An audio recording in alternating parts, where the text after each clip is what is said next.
MP में कांग्रेस को एक बार फिर से करारा झटका लगा है।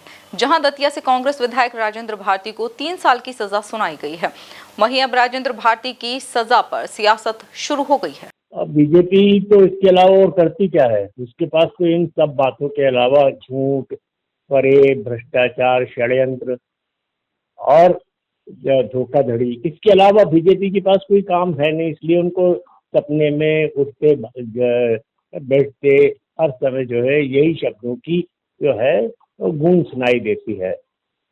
अब आप मुझे बताएं, राजेंद्र भारती के ऊपर जो केस चल रहा है, केस हुआ, वो एफडी 30 साल पुरानी थी, उनकी माता के नाम पे थी, उससे राजेंद्र भारती का कुछ लेना देना नहीं।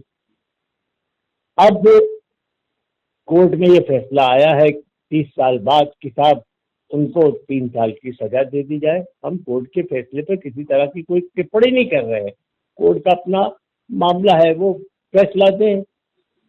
पर उनको तत्काल जमानत भी मिल गई है और हो सकता है कि 2-4 दिन में जो है वो उन पे जो आरोप लगे हैं उनका भी निराकरण कर दिया जाए। और भाजपा पहले जरा अपने गिरेबान में तो झांक के देखे कि वो आखिर ये सब क्या कर रही है। चाहे आप देखें कि बीना का मामला हो, चाहे आप देखें बढ़वा का मामला हो, सचिन बिरला का, चाहे आप देखें तो अभी हाल ही में जो हमारे विधायक का मामला था कि उन पे भी धोखाधड़ी का आरोप लगा दिया और कहा कि साहब उनका जो है चुनाव रद्द कर देंगे। चुनाव भी रद्द हो गया और बाद में जो है जो हारा था उसको विजयी भी घोषित कर दिया और कहा कि ये विधायक बन जाएगा। तो जिस तरह के निर्णय आ रहे हैं, इन निर्णयों से ये सवाल पैदा हो रहा है कि आखिर हमारी जो न्यायपालिका है उसको किस तरह से गुमराह किया जा रहा है, किस तरह से गुमराह करके जो है और फैसले सामने आ रहे हैं।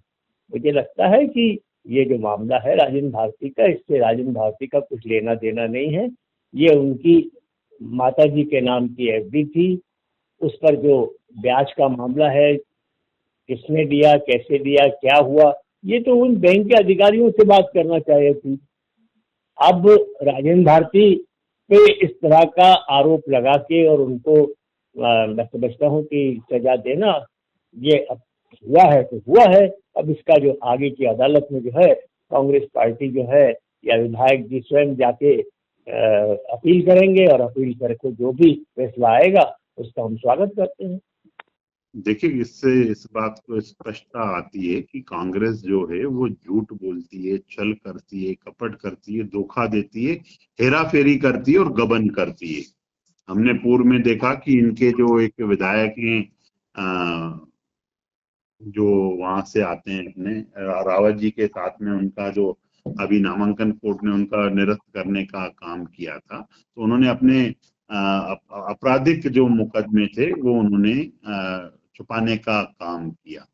और राजेंद्र भारती जी पर भ्रष्टाचार के आरोप हैं कि उन्होंने अपने मदर की एफडीआर को उन्होंने अधिक ब्याज दिलाने का काम किया, लंबे समय तक वो करते रहे। तो ये इस तरह के काम कांग्रेस करती रही है। इस बात से यह भी सिद्ध होता है कि कांग्रेस घोटाले, घपले और हेराफेरी करने वाला दल है। उनके जो नेतागण हैं, कोई आपराधिक मुकदमे छुपा रहा है, कोई हेराफेरी कर रहा है, तो कोर्ट निश्चित रूप से इस बात का आज जो न्यायालय ने जो फैसला दिया है उससे यह स्पष्ट हो गया है कि कोई कितना ही बड़ा रसूखदार क्यों ना हो, विधायक को अगर वो किसी चीज में हेरा फेरी करता है, भ्रष्टाचार करता है तो और अपने आपराधिक मामले छुपाता है, तो न्यायालय उसका फैसला करने का काम करती है, न्याय करने का काम करती है। न्यायालय से के फैसले से ये स्पष्ट हो गया, उसकी नजर में सब बराबर हैं।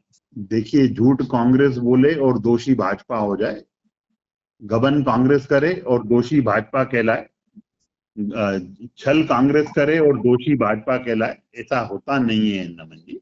ये सिर्फ झूठ बोलने वाला दल है, छल करने वाला दल है, कपट करने वाला दल।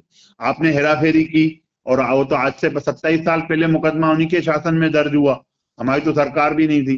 फिर उन्होंने कोर्ट से मांगकर सुप्रीम कोर्ट में जाकर उन्होंने एक एमपी एमएलए कोर्ट में उसको ट्रांसफर कराया। अब जब फैसला आया तो उसका निश्चित रूप से हम स्वागत करते हैं। और भारतीय जनता पार्टी वो दल है जो न्यायालय हो, सर्वोच्च न्यायालय हो, संवैधानिक संस्था हो, उनका जो भी आदेश होता है वो सर माथे लेती है।